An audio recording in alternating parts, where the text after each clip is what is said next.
गजा का पायदार और मुनसिफाना अमन सिर्फ दो रियासती हल से मुमकिन है। आज़ाद फ़लस्तीनी रियासत कायम की जाए जिसका दारुल हुकूमत अल-कुद्स हो। वज़ीर आज़म शहबाज शरीफ का दुबई में वर्ल्ड गवर्नमेंट समिट से खिताब। कहा गजा में तारीखी बदतरीन नस्ल कुशी पर मबनी ऑपरेशन किया गया। 50,000 से जायद शहादतें हो चुकी। खिता इन तबाहकुन असरात से निकलने की कोशिश कर रहा है। तवक्को है मुस्तकिल जंगबंदी और पायदार अमन कायम होगा। वज़ीर आज़म ने मजीद कहा, चैलेंजेस के बावजूद हम मईशत में बेहतरी लाने में कामयाब हुए। शमसी तवानाई के फ़रोग़ के लिए पॉलिसी इस्लाहत कर रहे हैं। ग्रीन एनर्जी पर मुंतकली के लिए $100 अरब की सरमायाकारी दरकार है। आलमी बरादरी मौसमियाती मालियाती मुआवनत और टेक्नोलॉजी की मुंतकली यकीनी बनाएं। आए मिलकर आलमी अमन, पायदार और खुशहाल मुस्तकबिल के नए दौर का आगाज़ करें।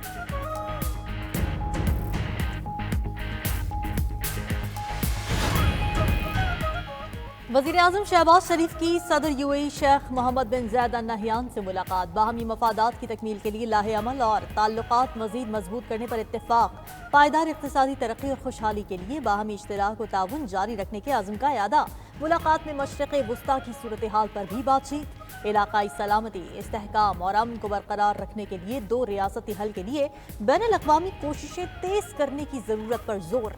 मुलाकात में army chief general Asim Munir और यूएई के हुक्काम भी शरीक हुए। वज़ीर आज़म की यूएई के हम मनसब शेख मोहम्मद बिन राशिद अल मखतूम से भी मुलाकात। पाकिस्तान की सरमायाकार दोस्त पॉलिसीज़ पर रोशनी डाली। देरपा इक़्तिसादी ताउन की नई राहें तलाश करने के लिए सरगर्मियाँ जारी रखने पर इत्तेफाक।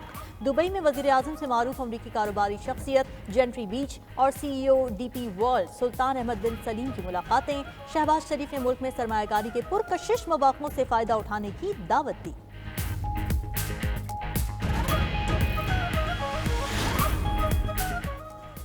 IMF के 6 रुकनी वफ्द की चीफ जस्टिस पाकिस्तान से मुलाकात। IMF वफ्द को अदालती निज़ाम और इस्लाहत पर ब्रीफिंग दी गई। ज़राए के मुताबिक चीफ जस्टिस से जजेस तकर्री और आईनी तरमीम पर भी बातचीत हुई। चीफ जस्टिस याहिया अफरीदी ने सहाफ़ियों से गुफ्तगू में कहा, IMF वफ्द को बताया, हमने आइन के तहत अदलिया की आज़ादी का हलफ उठा रखा है।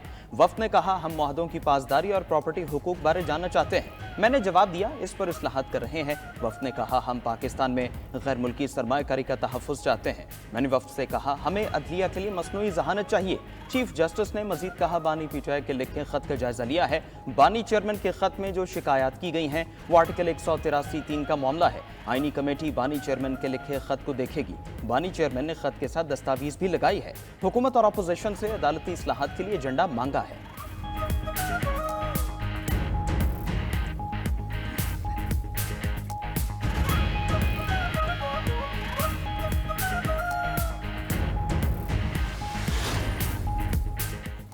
अपोजिशन लीडर उमर अयूब का आम इंतखाबात और 26वीं आईनी तरमीम का मामला IMF के सामने उठाने का ऐलान। बयान में कहा कि आलमी मालियाती फंड के वफ्द की जुडिशल कमीशन ऑफ पाकिस्तान से मुलाकात में हम अपना मौक़िफ़ पेश करेंगे। इंतखाबात में जो हुआ वो सारा मामला IMF वफ्द के सामने रखेंगे। 26वीं तरमीम से पैदा होने वाले मसाइल से भी आगाह करेंगे। मुशीर इत्तलात KP बैरिस्टर सैफ का कहना है कि सुप्रीम कोर्ट में जजेस की तैनाती मुतनाज़ा हो गई। 2 सीनियर तरीन जजेस और अपोजिशन के सीनियर अरकान की अदम मौजूदगी में जजेस की तकर्री गैर आइनी है।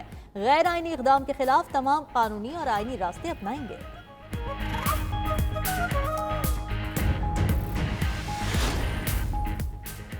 खत लिखने वाले जजेस की वजह से एक अहल जज सुप्रीम कोर्ट का हिस्सा बनने से रह गया। खत लिखने बारे पुरानी आदतें जल्द ठीक हो जाएंगी। जो मेरे इख्तियार में है वो मैं ज़रूर करूँगा।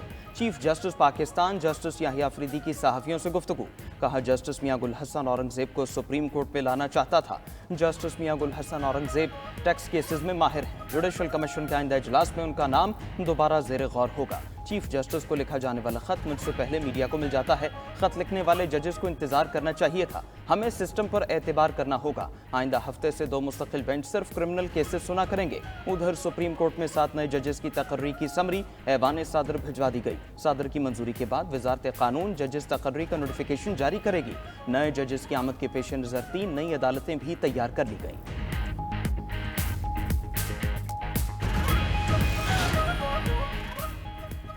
चेयरमैन FPSC ने CSS 2024 के नताइज अप्रैल में जारी करने का इंदिया दे दिया। इस्लामाबाद हाई कोर्ट ने नए इम्तिहान रोकने की दरख्वास्त पर फैसला महफूज कर लिया। दौरान समाअत दरख्वास्त गुजार के वकील ने कहा कि रियासत ने हुकूक का तहफ़्फ़ुज़ करना है। जस्टिस मोहसिन अख्तर कियानी ने रिमार्क्स दिए कि रियासत के सुतून तो अब रहे ही नहीं, रियासत तो अब हवा में है। अदलिया, पार्लियामेंट और एग्जीक्यूटिव सब मुनहदिम हो चुके हैं।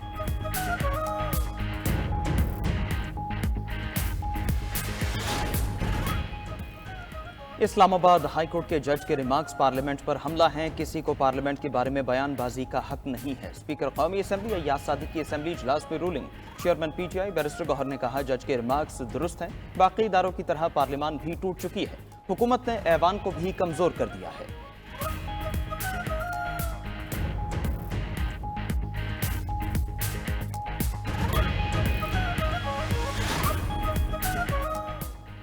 अरकान पार्लियामेंट की तनख्वाहों और अलाउंसेस में इजाफा। कौमी असेंबली ने बिल मंजूर कर लिया। बिल के तहत अरकान असेंबली और सेनेट की तनख्वाहों में इजाफे का फैसला फाइनेंस कमेटी करेगी। स्पीकर कौमी असेंबली सरदार अय्याज सादिक ने कहा कि अपोजिशन के जो अरकान इजाफी तनख्वाहें नहीं लेना चाहते वो लिख कर दें। अपोजिशन अरकान की ऐवान में बानी पीटीआई की रिहाई के लिए नारेबाजी, ऐवान से वॉकआउट।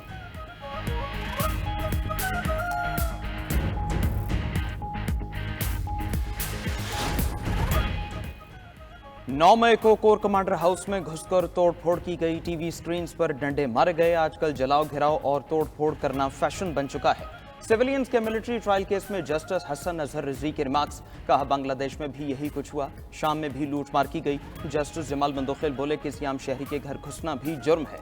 वकील सलमान अकरम राजा ने कहा आर्मी अफसरों पर भी आर्टिकल 175 की शिक 3 का इतलाक होना चाहिए। इस पर जस्टिस नईम अख्तर अफगान ने जवाब दिया वो काम जो पार्लियामान के करने का है, सुप्रीम कोर्ट से क्यों करवाना चाहते हैं। अगर कोई मिलिट्री अफसर आया तो उस सवाल का जायजा लेंगे। जस्टिस अमीनुद्दीन ने पूछा क्या किसी मुलजिम ने दौरान ट्रायल फौजी अदालत को चैलेंज किया है। एडिशनल अटॉर्नी जनरल ने कहा तफसीलात हासिल करके अदालत को आगाह करूंगा। केस की समाअत कल तक मुलतवी कर दी गई।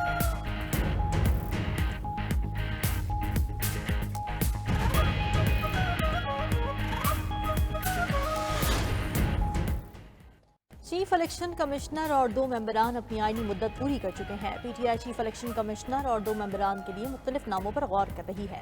चेयरमैन पीटीआई बैरिस्टर गौहर की इलेक्शन कमीशन के बाहर मीडिया से गुफ्तगू। कहा तमाम सियासी जमातों से ज्यादा शफाफ पार्टी इलेक्शन हमने करवाए थे, इसके बावजूद हमें अभी तक क्लियरेंस सर्टिफिकेट नहीं मिला। हमारा तमाम रिकॉर्ड और दस्तावेजात FIA के पास हैं।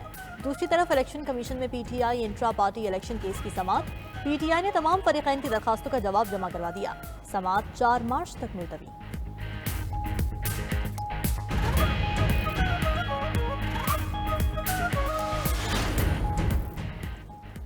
वज़ीर आला खैबर पख्तूनख्वा ने मुझ पर ज़ाती हमले किए। वज़ीर आला का काम ज़ाती हमले करना नहीं, अवाम की खिदमत करना है। मैं बच्चों को लैपटॉप दे रही हूँ, लेकिन कोई था जो बच्चों को पेट्रोल बम दे रहा था।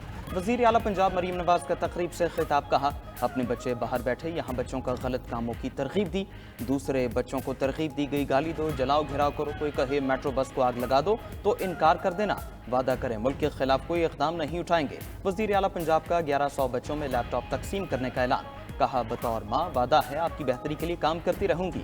जितने भी वसाइल हैं उन्हें आप पर खर्च किया जाएगा।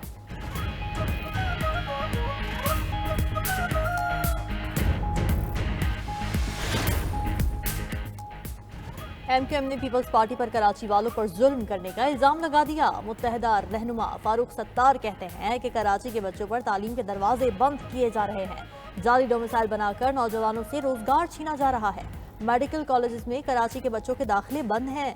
सीनियर वजीर सिंध शर्जील मेमन ने MQM के इल्जामात मुस्तरद कर दिए।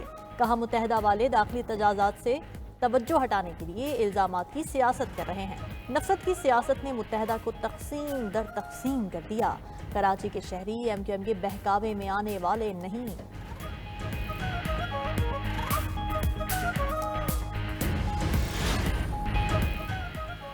अमरीकी सदर गाजा पर कब्जे का मुतनाज़िया बयान के बाद धमकियां देने पर उतर आए। डोनाल्ड ट्रंप का कहना है कि इजरायली कैदी रिहा न हुए तो हमास को समझ जाना चाहिए मैं क्या कर सकता हूँ।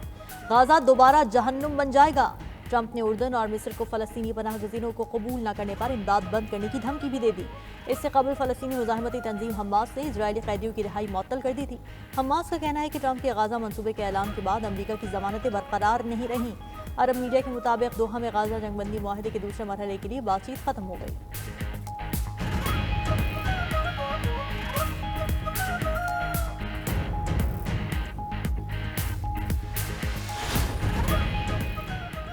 अमेरिका में स्टील और एल्यूमिनियम की दरामदात पर 25% टैरिफ नाफिज। अमेरिकी सदर ट्रंप ने एग्जीक्यूटिव ऑर्डर पर दस्तखत कर दिए। गुफ्तगू में कहा गाड़ियों, अद्वियात और चिप्स पर भी टैरिफ लगाने पर गौर कर रहे हैं। स्टील और एल्यूमिनियम पर टैरिफ अमेरिका को दोबारा अमीर बनाने की शुरुआत है। अमरीकी सनतें अमरीका में वापस आकर काम शुरू करें। अमरीका ज्यादातर कनाडा, ब्राजील और मैक्सिको से स्टील और एल्यूमिनियम दरामद करता है। उधर अमरीकियों के लिए बैरून मुल्क ठेकों के लिए गैर मुल्कियों को रिश्वत देने के दरवाजे खुल गए। ट्रंप इंतजामिया ने रिश्वत देने पर पाबंदी के कानून में नरमी कर दी। गैर मुल्कियों को रिश्वत देने पर अमरीकियों के खिलाफ कार्रवाई नहीं होगी। ट्रंप ने कहा, रिश्वत पर पाबंदी से अमरीकी कंपनीज को नुकसान हो रहा था।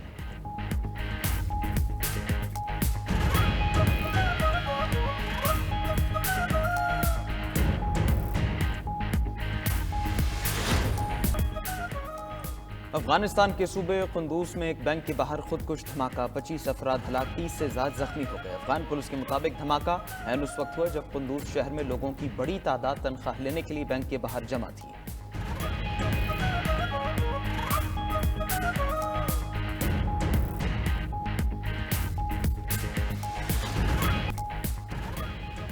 इलॉन मस्क ने चैट जीपीटी खरीदने के लिए $97 अरब की बोली लगा दी। सीईओ ओपनएआई सैम ऑल्टमैन ने इलॉन मस्क की पेशकश ठुकरा दी।